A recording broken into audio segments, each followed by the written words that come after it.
रेणुका सुन, 2 बर्तन पड़े हुए, उन्हें धो के चली जा। वो मेम साहब वो आज थोड़ा ना जल्दी जाना था। अरे मैं तुझे कह तो रही हूँ, सिर्फ 2 ही बर्तन है, धो जाना उन्हें भी, उसके बाद चली जाइए फिर तो। चलो ठीक है।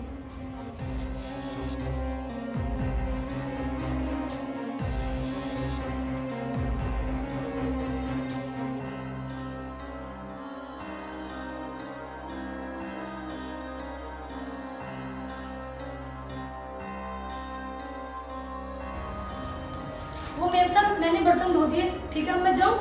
हाँ ठीक है चली जा, लेकिन आज तो इतनी जल्दी क्यों कर रही है जाने की? वो आज ना मेरे बच्चे की तबीयत खराब है थोड़ी। बच्चे की तबीयत खराब है? सब ठीक तो है ना? ज्यादा तबीयत तो नहीं खराब है उसकी रेणुका? नहीं नहीं मेम साहब बस थोड़ा सा बुखार है। अच्छा चल ठीक है, किसी चीज की जरूरत पड़े तो तू मुझे बता दियो, ठीक है? और कल सुबह टाइम से आ रही हो, तुझे पता है ना कल मुझे ऑफिस जल्दी जाना है वैसे भी। ठीक है मेम साहब मैं निकलती हूँ। रुकना रेनू, सर अपनी साड़ी पर करना। ये तो किस तरीके से बात कर रहा है? पागल हो गया है क्या तू? Mom please let me handle this, अपनी साड़ी ऊपर करो। ये क्या बोल रहे हो साहब आप? मैं साड़ी ऊपर नहीं करूंगी, मैं ऐसी वैसी लड़की थोड़ी हूँ। नहीं ये तू किस तरीके से उससे बात कर रहा है? पागल हो गया क्या? और क्या बोल रहा तू ये? साड़ी ऊपर करो, तेरा दिमाग तो ठीक है बेटा? सुनाई नहीं दिया तुझे? चल अपनी साड़ी ऊपर कर। साहब मैं साड़ी ऊपर नहीं करूंगी। मेम साहब देखो क्या बोल रहे हैं। सनी तू उससे इस तरीके से कैसी बात कर रहा है?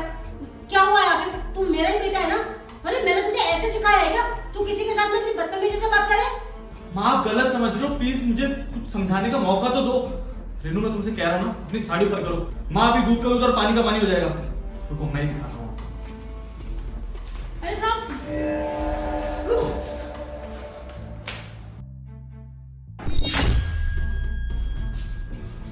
ये देखो माँ, ये जो पैसे आपके चोरी हो जाते हैं ना, कमी हो जाती है पैसों की, वो ये चुराती है। हाँ बेवजह मुझ पे शक करती है माँ। मैं कोई पैसे नहीं चुराता हूँ आपके। आप मुझे कहती थी ना कि मेरे 5,000 कम हो गए, 10,000 कम हो गए, ये चुराती थी। रेणुका क्या है सब कुछ? तू घर में चोरी करती है? नहीं नहीं मेम साहब मैंने चोरी नहीं की, ये तो मेरे पैसे हैं। अच्छा तेरे पैसे हैं? इतने सारे पैसे तेरे हैं तो तू इन्हें छुपा के क्यों लेके जा रही थी? वो मेम साहब बच्चे की तबीयत खराब है ना, मैंने सोचा कभी गिर गिरा गए तो। बस करो रेनू। माँ मैं बताता हूँ हुआ क्या था। जब ये पैसे चुरा रही थी ना, तब मैंने अपनी आंखों से देखा इसको।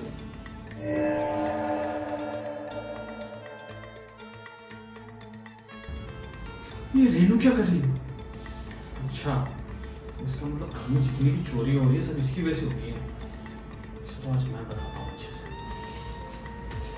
और माँ यही नहीं, ये सिर्फ आपके पैसे ही नहीं चुराती, आप अपना गोल्ड चेक करते हो कभी? इसके पास आपकी सोने की चेन भी है। दे रेनू वापस। नहीं नहीं मेम साहब मेरे पास कुछ भी नहीं है, ये झूठ बोल रहे हैं। मम्मी मैंने अपनी आंखों से देखा है, इसके ब्लाउज में आपकी सोने की चेन। आप मांग रहे हो या खुद निकाल लो? रेणुका मेरा बेटा ना बिल्कुल झूठ नहीं बोल रहा होगा। तू ब्रेसलेट दे रही है या मैं तेरी तलाशी लूं आकर? नहीं नहीं साहब प्लीज मत बुलाओ, मैं देती हूँ।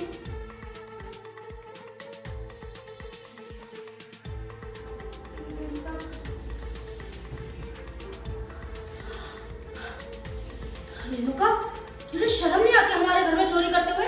अरे किस चीज की कमी रखी थी तेरे लिए मैंने? हर चीज का साथ देती थी तेरे को, कभी ये नहीं सोचती थी कि तू इस घर का मेंबर नहीं है। और तू इस घर में चोरी करती थी? वो मेम साहब मैंने बताया था ना मेरे बेटे की तबीयत खराब है। अरे बेटे की तबीयत खराब थी तो तुम मुझसे कहती, मैं तुझे पैसे देती, मैं उसका इलाज करवाती। कभी तुझे किसी चीज के लिए मना करा है मैंने? तू इतनी गिर जाएगी मैंने कभी नहीं सोचा था। अरे पैसों की चोरी कर रही है तू, और पैसों की चोर तू मेरा सामान चुरा के लेके जा रही है घर में से। मेम साहब मैं आपसे किस मुंह से पैसे मांगती, मैं एडवांस इतना ले चुकी हूँ आपसे पहले। अरे एडवांस ले चुकी है तो इसका मतलब तू इस घर में अब चोरी करने लग जाएगी? तू ना ऐसे नहीं मानेगी, तुझे मैं पुलिस के हवाले करके ही रहूंगी। नहीं नहीं मेम साहब मुझे माफ कर दो, मुझसे गलती हो गई, प्लीज पुलिस को मत बुलाओ।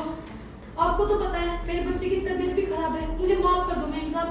मुझे पैसे देखकर ना थोड़ा लालच आ गया था, इसलिए मैंने ये सब काम कर दिया। ठीक है मैं तुझे कोई पुलिस के हवाले नहीं कर रही हूँ, लेकिन ना अभी तू इस घर से निकल जा। और आज के बाद ना मुझे अपनी शक्ल में दिखा दियो। कितना विश्वास करा था मैंने तेरे ऊपर। अरे तेरे चक्कर में मैं अपने बेटे को चोर समझती थी। मैं ये सोचती थी मेरा बेटा घर में से पैसे चुरा चुरा कर लेके जा रहा है, अय्याशियां कर रहा है वो। लेकिन कितनी गलत थी मैं। अरे अपने ही बेटे पे शक करा मैंने, लेकिन कभी नहीं सोचा कि तू इस घर में पराई औरत है। अरे अपने ही बेटे पे शक करा मैंने, कभी नहीं सोचा कि तेरे ऊपर भी शक करूं एक बार, जबकि मुझे पता था कि तू इस घर में पराई औरत है। उसके बावजूद मैं अपने बेटे के ऊपर शक करती रही, अपने बेटे को हमेशा गलत समझती रही मैं। मेम साहब मुझे माफ कर दो, मुझे काम से मत निकालो। मैं कहाँ जाऊंगी, कहाँ काम मिलेगा मुझे? रेणुका देख, मैं तुझे इस घर में तो काम पे रख नहीं सकती, क्योंकि एक बार तू मेरा विश्वास तोड़ चुकी है, और उससे पहले भी ना जाने इस घर में कितनी बार चोरियां हुई हैं। वो सारी चोरी तू नहीं करी होगी, तो आगे तो मैं तुझे मौका बिल्कुल दे नहीं सकती।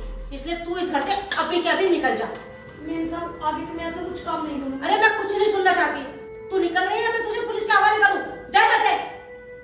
ठीक है मेम साहब। सनी बेटा मुझे माफ कर दे, मैंने हमेशा तुझे गलत समझा। अरे तूने मुझे कितनी बार बोला कि चोरी नहीं करी है, तूने मेरी कसम भी खाई, लेकिन पता नहीं बेटा मैं तेरे ऊपर विश्वास क्यों नहीं कर पाई। मुझे हमेशा ही लगता था कि तू जिन दोस्तों के साथ बैठता है ना, वही तुझे ये सब कुछ गलत करना सिखाते हैं। आई एम सॉरी बेटा। अरे माँ, आप क्यों माफी मांग रही है मुझसे? मैं मानता हूँ कि मेरे दोस्त और मैं थोड़ी सी मस्ती कर लेते हैं, लेकिन इसका मतलब ये नहीं है कि हम आपको धोखा देंगे। और माँ, आपकी गलती भी कोई नहीं है। अगर मैं भी आपकी जगह होता या और कोई भी पेरेंट्स होते तो वो भी यही करते, सब समझ में आता है। लेकिन माँ, आप मुझ पर प्लीज भरोसा किया करो, अपने संस्कारों पे तो भरोसा करो। आपने मुझे ऐसे संस्कार नहीं दिए कि मैं आपको धोखा दूं।